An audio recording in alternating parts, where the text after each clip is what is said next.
આ છે આજની આપણી રેસીપી મેથી રીંગણાનું શાક. તો ફ્રેન્ડ્સ, આજે આપણે બનાવીએ મેથી રીંગણાનું શાક. આપણી કાઠિયાવાડની સ્પેશિયાલિટી છે. એના માટે મેં શું કર્યું છે, એક જુડી મેથીને રાતના જ આવી રીતે સુધારી અને ડબ્બો ભરી કાઢેલો. 7 રીંગણા. અહીંયા મેં 3 ટેબલસ્પૂન ઓઇલ ગરમ કરવા મૂક્યું છે. હવે આપણે પહેલા આમાં મેથી નાખી દઈએ. આ બહુ સરસ લાગે, આપણી કાઠિયાવાડની સ્પેશિયાલિટી છે. યમ્સ ઇટ ટેસ્ટ. મેથીનો ફ્લેવર જ બહુ ટેસ્ટી લાગે. એકવાર આપણે એને મિક્સ કરી દઈએ. ફાસ્ટ ગેસ કરું છું અહીંયા.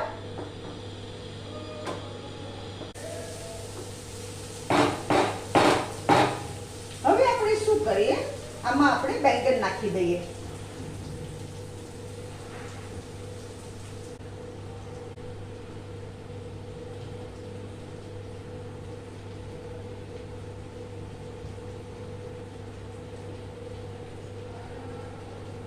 હવે એકવાર મિક્સ કરી દઈએ.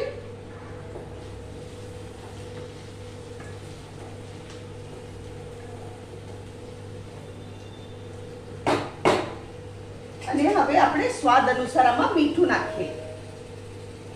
સ્વાદ અનુસાર મીઠું.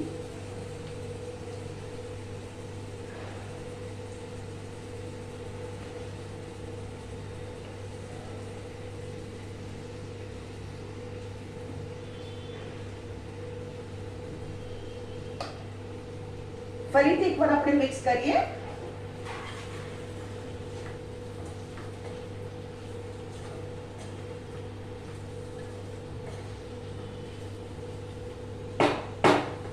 અને હવે આપણે શું કરીએ, આમાં થોડું પાણી નાખીએ આપણે.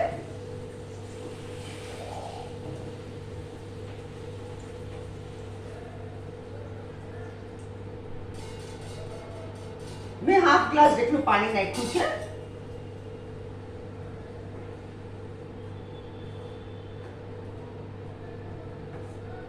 આ થોડું લચકો શાક થશે મસ્ત. હવે અહીંયા કવર કરી દઉં છું અને આપણે 5-7 મિનિટ ખોલી અને જરા એકવાર સ્ટર કરી દઈશું. એવી રીતે આપણે મેથી આ રીંગણાનું શાક ચડાવી દઈશું. આપણું શાક સરસ ચડી ગયું, મસ્ત. હવે આપણે શું કરીએ, આમાં જેગરી નાખી દઈએ. આટલો ગુડ લીધો છે, 2 ટેબલસ્પૂન.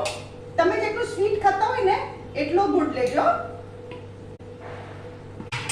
એકવાર આપણે હલાવી દઈએ. મીઠું તો આપણે નાખી ચૂક્યા છે.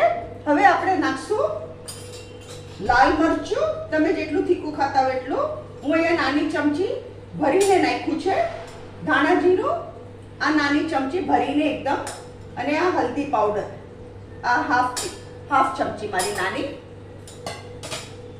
એકવાર આપણે એને બરાબર સ્ટર કરી દઈએ.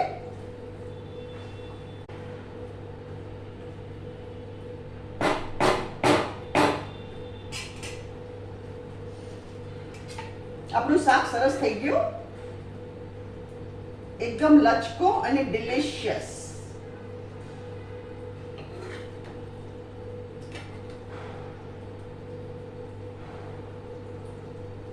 ફ્રેન્ડ્સ, આ છે આજની આપણી રેસીપી મેથી રીંગણાનું શાક.